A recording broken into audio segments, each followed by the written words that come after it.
তা সম্পূর্ণভাবে মিথ্যা ও ভিত্তিহীন।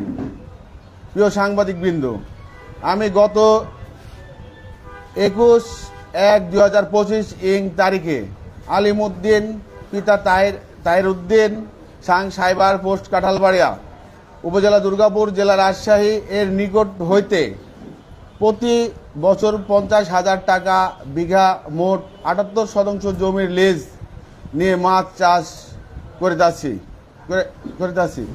হঠাৎ 15 থেকে 20 দিন আগে দুর্গাপুর পৌর শ্রমিক দলের আহ্বায়ক আবুল কালাম ও সদস্য সচিব রিপন সহ আমাকে কাঁঠালবাড়িয়া বাজারের পাশে ডেকে বলেন, তুমি যে পুকুরটি করো সেই পুকুরটি আমরা কিনে নিয়েছি। আমি বললাম তখন যে আপনি কার কাছ থেকে কিনেছেন? আমাকে তো আলিমউদ্দিন টেন্ডার দিয়েছে। তখন বললেন না, আমরা প্রদীপ বাবুর থেকে কিনেছি। তা আমি বললাম যে আমি জানি যে জমিটা আলিমউদ্দিনের। তখন আমাকে বলে না, জমি প্রদীপ বাবুর, আমরা টেন্ডার নিয়েছি, তুমি ওই পুকুরে আর যাবা না।